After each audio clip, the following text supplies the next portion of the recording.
think we had just woken up. We hadn't even gotten out of bed, and he was reading his news feed, and he said, "Oh my gosh, they're taking Hamilton to Chicago." And I was like, "Seriously?" He was like, "Yeah, it's gonna be a sit-down company." So I rolled over and I grabbed my phone and I emailed the director, and I was like, "You want me to audition? Would you like me to audition, please?" And that's how it started. Chicago audiences are really smart. They love theater. It seems like they've been waiting for us for a really long time. You get that really warm feeling at the beginning of every show. It's just New York, but just smaller and cleaner. I mean, really, that's how I think of it. I don't know if they would like that, but I would go to New York for a gig or something, and so on my way there, I would stop in Madison, and I would visit him for a couple of days. And I think it was like the third or fourth time, I was just like, oh, this is an amazing city. Like, I'd heard my friends who had done bus and truck tours, they always say, you know, Madison's a great stop. But then I actually spent some time there, and I went to the art museums, and I saw theater, and the farmer's market. I was like, this is a fantastic place. Why don't I just live here? I had been bi-coastal for a little bit. I had been doing theater, and then I'd also been doing some TV work. And we reconnected when I was in LA. And I knew that I didn't want to be in LA anymore. That city did not feel like a good fit for me. And I knew I'd already been in New York. And I was sort of transitioning out of really chasing work and realizing that the good work just shows up. You don't have to hunt for it.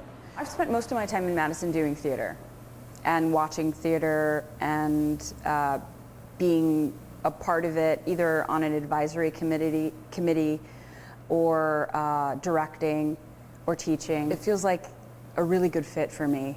I really love them. So I'm glad that I'm not so far. I can go back whenever I need to.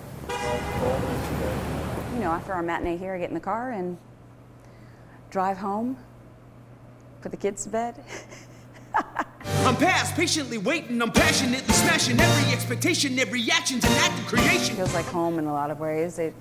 You know, everything that I expected about the material, when you really start, like, you know, when you see it, you have knowledge of the material, but then when you actually start working on it and you start digging deeper, I expected it to be layered, and it was that.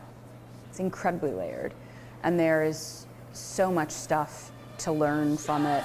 I mean, we've only been open here for a little bit, and every day I'm learning something new. So I expected that of his work, because that's how In the Heights was. If I win the lottery, you'll never see me again. Damn, we only joking. Stay broke then. I'll be downtown. You know, the really great people that you meet in your life, they just keep sort of bouncing around. You don't really get rid of them. We take this crazy hype and diamonds. You really roll so happy. Go ahead, create the set and everybody. Some of the list you pursue them. With the 76 All of them have been a part of my career in some capacity, and friends. So it just seems like I expect us to be older. I don't know that I'll be performing in things, but I know I'll be a part of their story in some way. It's just the way it ends up being, I guess. Wrong too. Say we're wrong too.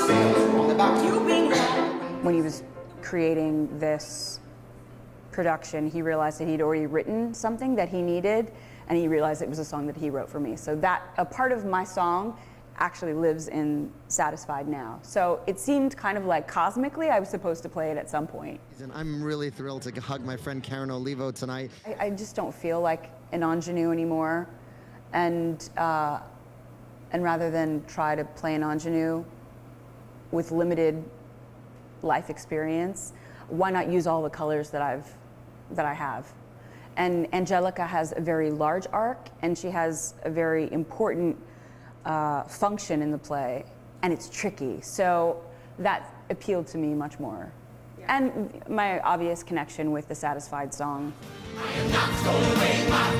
The most challenging part, I think, is trying to figure out how to sing the show the way it's supposed to be sung nightly. How is it supposed to be sung? It's very specific. You know, most of us sing on almost every song. You may not see us, but we're in the shadows somewhere. And Alex Lacamoire, the way that he arranged the voicings for this production, it's ingenious. I mean, his work overall is always fantastic, but it's really challenging for a singer. A lot of things are written in a woman's break, which is that vocal break for us, and then when matched with the dynamics that they need to have, it really pushes you. So I spent most of my time when I was learning the music shaking my head going, Alex, why did you do this to me? Like, why would you write it here? But then when you hear it sung and you hear the entire composition, you realize, oh, that's why people are sitting on the edge of their seat. Because there's, even if you're not a musician, you can recognize that people are pushing themselves to create this sound. It's different for everyone, and I think it's important that it's different for everyone. I know that when I saw the show initially, I was overwhelmed with a sense of duty.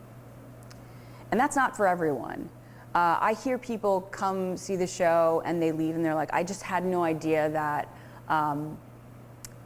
that I wanted to leave something to my children, that I wanted to make a mark. Everyone has something different. So I think that coming in with an open mind and going on the journey, whatever it is that you need will sort of arrive within that last 15 minutes of the show. So I guess that's what I want them to leave with, whatever it is that they need. Because it really does, it facilitates this release. And people have it in different ways. I've seen it over and over again. People that can't put words together, people that weep, people that say, oh my God, I have to go and write something. You know, I didn't realize this about my life. And all of a sudden I realized this. And sometimes I can't make the connection. I'm like, I don't know what that means. How did you get that from Hamilton? But that's great. Yeah. Please welcome Karen Olivo and the cast of West Side Story. I like the island, Manhattan. I know you don't smoke on your vibe. It's a gift. It is definitely a gift that comes with its own burdens every once in a while. I know that to be an actor in my time, to be a woman of color, to be able to do the thing that I trained to do and to be able to pay bills, I'm incredibly fortunate. So there's not a day that passes that I don't think about that first, and then like, oh wow, and it happens to be Hamilton. Like, that's pretty cool too. My speech is as good as yours was when you won. Oh, whatever. You can do anything. Karen Olivo, West Side Story. I just want to dedicate this to everyone who has a dream. And a lot of people said I couldn't do this, and I think that if you stick with it and you surround yourself with people who love you, you can do anything. I'm sorry. Thank you. As soon as this is done, as soon as I'm done with my contract here, I'll be going back to Madison to teach and to hopefully do a little bit more writing. You know, the one thing that I walked away with from Hamilton was that I am an educator, and the youth that is my legacy, all youth. So imparting anything that I can on kids from all races and all backgrounds I get that that's my duty. Yeah, I'm an actor and I do this for a living and I make money, but that's not really why I was put here. I've figured that out within my journey in Hamilton. Not throwing away my, not throwing